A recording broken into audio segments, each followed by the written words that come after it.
7 en punto de la mañana, la directora de la cárcel de mujeres de Guayaquil, Gabis Moreno, fue asesinada, como sabemos, la noche del 26 de marzo cuando salía de su trabajo en la vía perimetral.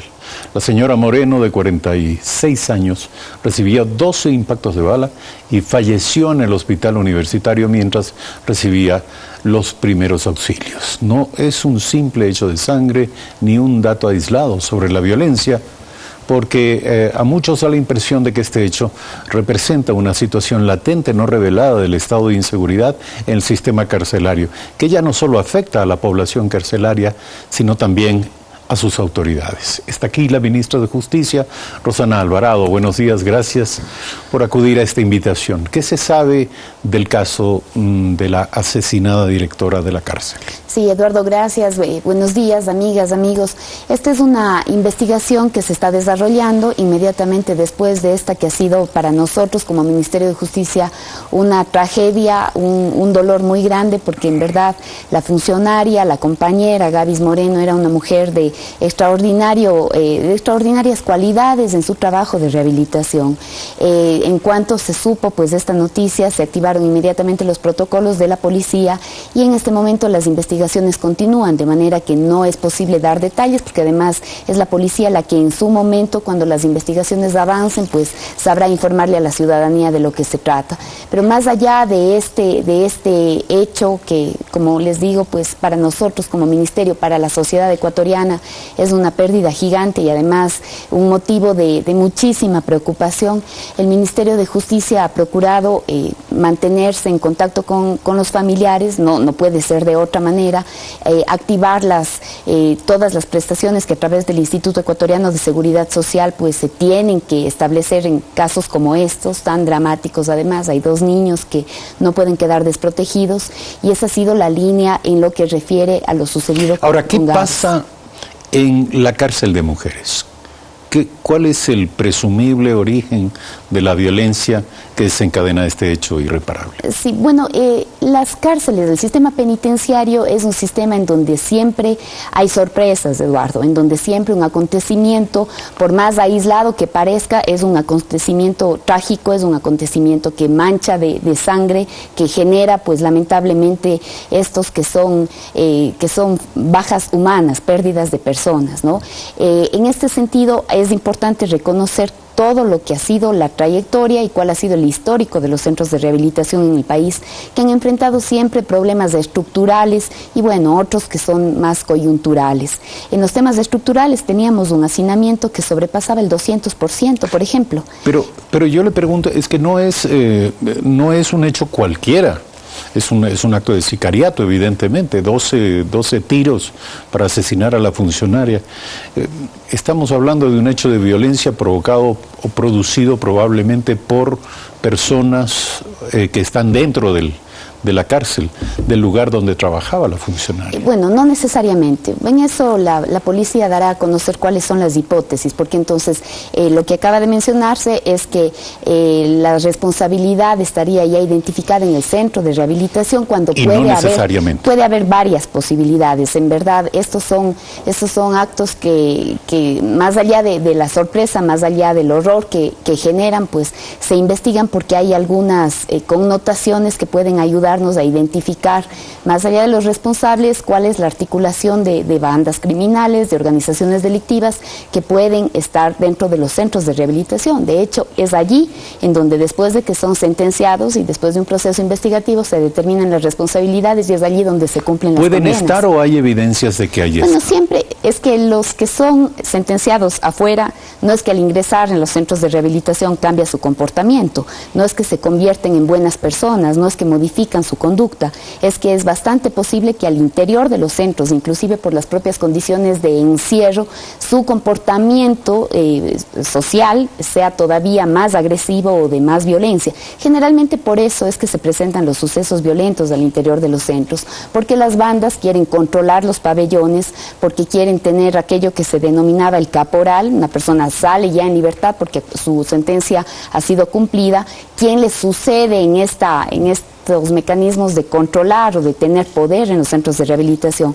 Las riñas, las peleas son frecuentes. ¿Y estas disputas de poder son la tónica dentro de la cárcel? No, No, más bien creo que el sistema penitenciario ha mejorado muchísimo, no solamente con la infraestructura, pero la infraestructura es básica, el momento de conseguir mejores condiciones de seguridad para las personas privadas de libertad. En el hacinamiento los problemas crecen, en el hacinamiento asimismo los riesgos crecen y se hacen más fuertes, más difíciles de controlar. En un sistema como el que se ha desarrollado en el Ecuador, a más de tener infraestructura, crecieron los servicios al interior de los centros de rehabilitación y las políticas de rehabilitación. Esto no es de un momento al otro, esto tiene ya una década de transformaciones, naturalmente siempre se puede mejorar, pero además siempre hay problemas que siguen surgiendo, ¿no? Hoy por hoy, ¿cuál es la realidad? Usted habla de hacinamiento. Bueno, el hacinamiento que teníamos antes era superior al 200%. En este momento podemos decir que es un hacinamiento muy inferior al que se tiene en promedio en la región, en América Latina, pero tenemos hacinamiento. Tenemos un hacinamiento de aproximadamente el 37%. Eso, si es que comparamos con lo que había antes, pues es muchísimo, muchísimo menor. Sin embargo, es algo sobre lo que el Ministerio ha estado trabajando para mantener las cifras menores o para poder conseguir disminuir los porcentajes de hacinamiento, aplicando todos los beneficios penitenciarios que están establecidos en el Código Orgánico Penal Integral, porque no hay otro beneficio que no esté incorporado allí. Pero además la política de rehabilitación que pasa por el desarrollo de diferentes ejes. Tenemos más de 10.000 personas que están ya vinculadas al eje laboral dentro de los centros de rehabilitación. Eso era hasta hace pocos años impensable, sencillamente, impensable. El eje cultural, los servicios de salud, tenemos el tamizaje, la prevención en salud, tenemos médicos que están de manera permanente en los centros regionales de rehabilitación. Y hay que diferenciar también lo que son los centros regionales, en donde tenemos una infraestructura que permite la clasificación de las personas privadas de libertad dependiendo del delito que han cometido, dependiendo del proceso de rehabilitación para ubicarlas. Tenemos que diferenciar de aquellos centros que tienen todavía su funcionamiento en casas que no eran centros carcelarios. Ahora, en perspectiva, usted habla de un 37% de hacinamiento todavía. En la situación fiscal actual del país, parece muy difícil que haya inversiones en esta materia y que se amplíen los espacios de los centros de reclusión. ¿Cuál es la solución puntualmente? Sí, bueno, esos son problemas estructurales, Eduardo, ¿no? Como decíamos, si es que revisamos a nivel de la región, hay países que tienen más del 230% de hacinamiento, sobrepoblación, enfermedades, pandemia, cero rehabilitación al interior de los centros. De cualquier manera, nosotros hemos podido ir disminuyendo paulatinamente el hacinamiento. Creemos que todavía es posible hacer unos ajustes en ese sentido, pero al mismo tiempo también es algo que nos ayuda o que nos empuja a hacer una reflexión sobre cuáles son los delitos que tienen que ser sancionados con penas privativas de libertad. En el Código Penal, y eso es algo que lo digo como ex legisladora, en el Código Penal están las conductas que necesariamente, que es indispensable que sean sancionadas, ¿verdad? Pero creo que la gran pregunta es saber si es que todas esas deben ser sancionadas con medidas privativas de libertad, porque de otra manera, como lo mencionabas, no habrá centros de rehabilitación suficientes o el número de plazas suficientes para todas las personas privadas de libertad. Y no es un tema de andar por ahí y seguir construyendo cárceles. Es importante ahora, ¿están claras las estadísticas? Porque la pregunta es, ¿cuántas personas actualmente recluidas deberían ya encontrar una fórmula que les permita salir?